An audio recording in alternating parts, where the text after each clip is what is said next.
Why is China warning Japan it will pay a painful price for what's happening on this tiny island, just 68 miles from Taiwan? Right now, on an island just 68 miles from Taiwan, Japan is building something that has China issuing its most serious military warnings in decades. What they're discovering changes everything about the balance of power in Asia. December 28, 2025. Chinese Coast Guard ships breach Japanese waters near the disputed Senkaku Islands. Japan drives them back. Just another territorial dispute? Not this time, because 24 hours earlier, Chinese fighter jets locked their targeting radar onto Japanese military planes in what Tokyo called a dangerous provocation. But here's what neither side is saying publicly. These incidents aren't random. They're responses to what China's satellites have been watching for months. Japan is quietly turning its southern islands into an armored wall, one that could trap Chinese forces in a conflict over Taiwan. Let's start with what China discovered. In mid-2025, Chinese military analysts began studying commercial satellite images of Yonaguni Island, Japan's westernmost territory. What they found triggered alarms in Beijing. Massive construction activity, new facilities appearing seemingly overnight, road networks expanding, and most critically, hardened structures designed to house something specific. Surface-to-air missile systems, not just any missiles. Japan's new Type 03 Chusam systems with a 50-kilometer engagement range. By March 2026, these will be operational. But here's where it gets critical. From Yonaguni, these systems can cover the entire western approach to Taiwan. Any Chinese aircraft or cruise missile heading east would fly directly into their engagement zone. And Yonaguni is just the beginning. Japan is also deploying electronic warfare units, systems designed to jam communications, disrupt radar, and blind incoming missiles. China's state media, the Global Times, called it a massive military buildup on China's doorstep. Then scientists discovered something even more alarming. 400 kilometers north, Japan is transforming Mageshima Island into what Japanese officials themselves have called an unsinkable aircraft carrier. This isn't metaphorical. Mageshima will host U.S. carrier-based aircraft for training, F-35 fighters, surveillance planes, and potentially long-range strike aircraft. It's being built to sustain operations independently for extended periods. But here's what really triggered China's response. It wasn't just the hardware. It was what Japan's Prime Minister said about how she'd use it. November 2025.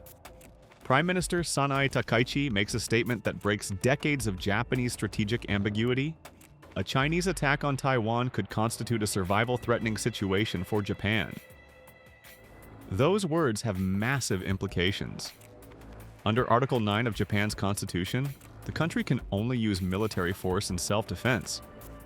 But in 2015, Japan reinterpreted this to allow collective self-defense, defending allies when Japan's own survival is threatened. What Takaichi just did was connect those dots explicitly. If China moves on Taiwan, Japan can legally join the fight alongside the United States. Beijing's response was immediate and furious.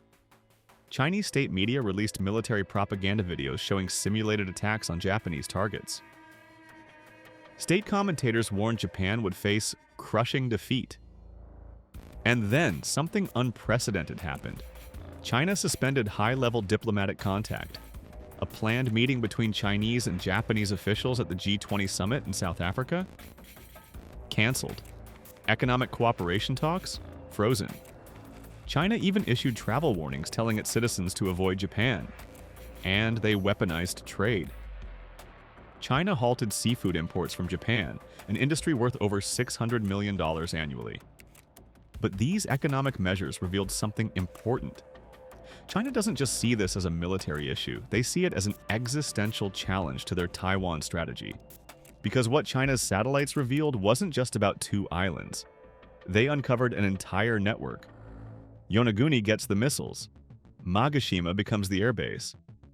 But then there's Kita-Daido Island, where Japan is installing advanced surveillance radar. Ishigaki Island. where Japan deployed Type 12 anti-ship missiles in 2023. Miyako Island, home to electronic warfare units. When you map it all out, you see what China sees: a 200-kilometer barrier of overlapping sensor coverage, anti-air defenses, and strike capabilities stretching from Kyushu to Taiwan. Military analysts call this an anti-access/area denial network, a 2/AD. The same strategy China has used to keep US carriers away from its coasts, now being turned against them. Here's why this matters. In any conflict over Taiwan, China's military strategy depends on speed and surprise. Establish control before the US can respond. They need air superiority over the Taiwan Strait within 48 hours. But Japan's island chain sits directly in the path of that strategy. Chinese aircraft heading to Taiwan would face a gauntlet of Japanese air defenses. Chinese ships would operate within range of anti-ship missiles, and perhaps most critically, US forces could stage from Japanese bases that are now heavily fortified. The timeline is aggressive. Japan's 2023 to 2027 national defense strategy calls for doubling defense spending to 2% of GDP, making it the world's third largest military budget. They're acquiring Tomahawk cruise missiles with one 600-kilometer range, developing hypersonic weapons, and fielding 500 long-range strike missiles by 2027. Which brings us back to December 2025 and that radar lock-on incident. When Chinese fighters aimed their fire control radar at Japanese aircraft near Okinawa, this wasn't random aggression. This was a direct response to what China sees as an encirclement strategy. But here's what makes this different from typical territorial disputes. Both sides are preparing for a war, neither wants to fight, but both believe is increasingly likely. China increased its defense budget by 7.2% in 2025, specifically earmarking funds for combat capabilities and realistic training. They're not building a military for show, they're building one designed to fight and win quickly. Meanwhile, Japan isn't acting alone. Every deployment, every missile system, every radar installation is coordinated with the United States. In fact, US forces will directly use these facilities. The US has 54,000 troops stationed in Japan. The strategic concept is called the First Island Chain, a defensive perimeter running from Japan through Taiwan to the Philippines. Japan's buildup transforms this from a concept into physical infrastructure. But then scientists notice something China is doing in response that reveals their true concerns. China has begun rapidly expanding military facilities directly across from Taiwan on its own coast. New air bases, expanded naval ports, and most tellingly, they're hardening these facilities against air attack, suggesting they expect Japan and the US might strike first in a crisis. The December 28th incident near the Senkaku Islands? That's part of this too. China is testing Japan's resolve and response times. Every intrusion collects intelligence. How fast do Japanese forces respond? What assets do they deploy? What are their rules of engagement? It's called Grayzone warfare. Aggressive actions that stay just below the threshold of armed conflict. And both sides are playing it. So what's really happening here? China didn't just uncover Japan's military buildup. They uncovered something more fundamental. Japan has chosen a side. For 78 years since World War II, Japan maintained a purely defensive military posture. No power projection, no foreign interventions, constitutional restrictions on warfare. That era is over. Japan is becoming what military strategists call a normalized military power, one that projects force beyond its immediate territory to defend its interests. And their interests are now explicitly tied to Taiwan's security.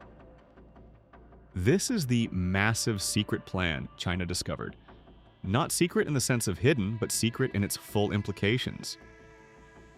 Japan is building an integrated military network that would make any Chinese operation against Taiwan exponentially more costly and complicated. Not just defending Japanese territory, actively contesting Chinese military operations 100 kilometers from China's coast. For China's military planners, this changes every calculation. The window of opportunity for a Taiwan operation if one ever existed, is closing. The longer they wait, the more formidable Japan's defenses become. March 2026. That's when the Yonaguni missile systems go operational. That's when China's strategic calculations fundamentally shift. Which means the next 3 months are the most dangerous period in East Asian security since the Korean War. China knows what's coming. Japan knows they know. And both sides are watching each other with unprecedented intensity. The satellite images that revealed Japan's buildup told China something they already suspected, but now can't deny the strategic environment has permanently changed. Two great powers, 68 miles apart, preparing for a conflict over an island neither directly controls. The radar lock-ons, the Coast Guard incursions, the diplomatic freeze, these aren't isolated incidents. They're symptoms of a region moving toward a crisis point. Japan's massive secret plan wasn't to start a war, it was to make one so costly that it never starts. Whether that strategy succeeds or backfires, we're about to find out. Because in this part of the world, peace isn't guaranteed by good intentions. It's built on missiles, radar systems, and the willingness to use them. And right now, both sides are proving they have all three. What do you think? Is Japan's military buildup defensive deterrence or dangerous provocation? Let me know in the comments below.